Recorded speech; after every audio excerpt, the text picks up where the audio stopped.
Falcons fans, this is the moment we all feared.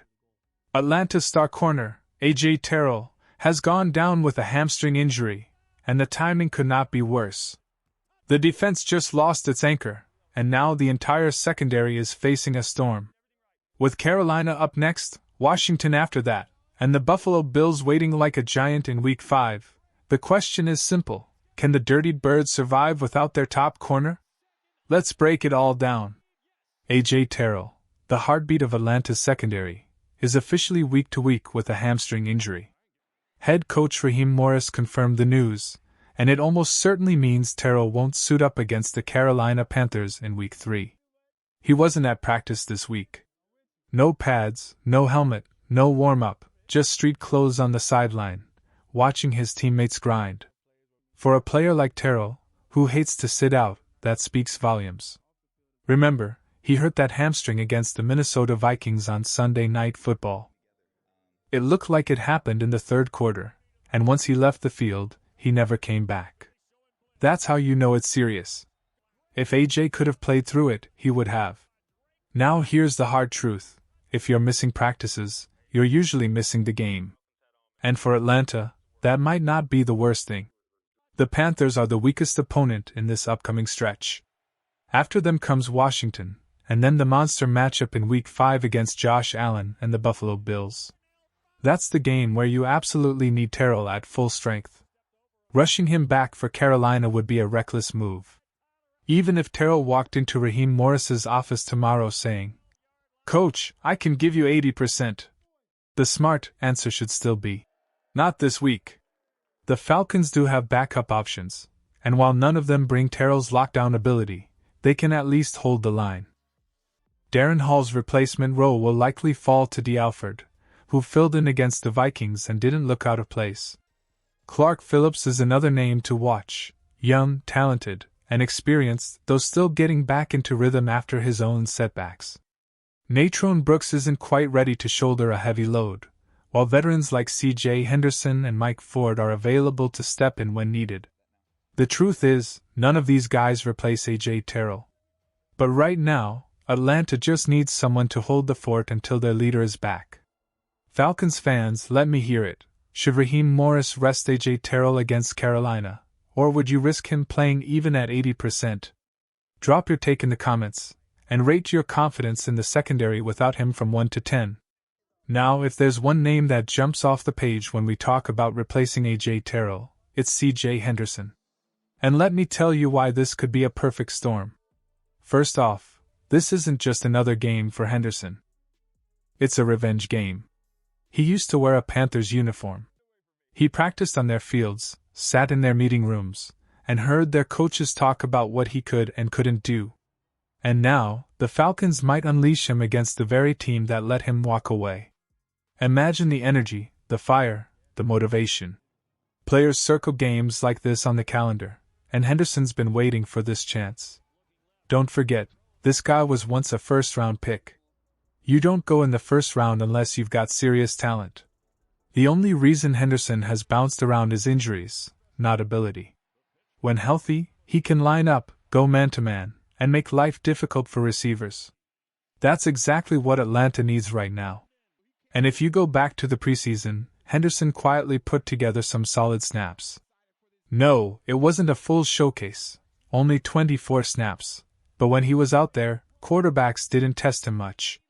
That says something. His coverage grade was strong, sitting in the 70s, showing he can still stick to his man. Sure, his run defense wasn't great, but let's be honest, that's not why he's here. Atlanta doesn't need him blowing up run plays. They need him to cover, to battle, to step in where A.J. Terrell usually dominates. This is the kind of opportunity that can spark a player's career. You go out there, lock down your old team, and suddenly everyone remembers why you were a top pick. Henderson doesn't have to be perfect. He just has to compete, stay disciplined, and give the Falcons a chance to survive Week 3. So let me throw this to you, Falcons fans. If A.J. Terrell can't go, who's your pick to start at corner? Do you trust C.J. Henderson in this revenge game, or would you rather see someone like Clark Phillips or D. Alford step up? Drop your answers in the comments. I want to see where your confidence really is. Let's shift focus to something that fired me up this week. Raheem Morris stepping to the podium and opening his press conference with a statement that made every Falcons fan's blood boil in the best way. He said, "You're not supposed to like the Panthers, and we don't. That's not coach speak. That's not fluff. That's a rivalry. That's the fire you want your head coach to bring into a game like this. Carolina is the enemy, and the Falcons are walking into Sunday with that exact mentality." But Morris didn't just talk about the rivalry. He talked about the growth of his young quarterback, Michael Penix Jr. His words were clear. "I think Mike is growing and developing as our quarterback. He'll do what he has to do to win. And you know what? He's right. Penix isn't trying to be flashy. He's not trying to put up MVP-level stats in September. He's playing smart football. Against Tampa Bay, he went toe-to-toe with a defense that's been burned before, and he held his ground. He moved the chains, got Atlanta in scoring range late, and honestly should have walked away with the win if not for a missed kick at the end. Then came Minnesota, a totally different challenge. Brian Flores dialed up the heat with blitz after blitz, making Penix fight for every inch. He was under pressure all game, but he kept his composure. He stood tall on third downs, delivered clutch throws, and, most importantly, he didn't turn the ball over. For a rookie quarterback, that's huge. These aren't highlight reel numbers yet, but that's not what matters right now. What matters is that the Falcons have found a young quarterback who plays smart, protects the football, and keeps them in games. That's the foundation of a winner. Falcons fans, how confident are you in Michael Penix Jr.? So far? Is he proving he's the right man to lead this team, or do you still need to see more before you're sold? Drop your thoughts in the comments, and rate his performance out of 10 through the first 2 weeks. Here's the difference with Michael Penix Jr. He's not trying to be a superhero. He doesn't need to light up the stat sheet with 330 yards and 3 touchdowns to prove his worth. His job right now is simple but critical: protect the football, make the smart throws, and let the Falcons' defense and run game do the heavy lifting. That's what separates him from a lot of the other young quarterbacks in his draft class. While some are forcing plays and drowning in mistakes, Penix is quietly putting Atlanta in positions to win. And that, my friends, is exactly what you want from your rookie quarterback.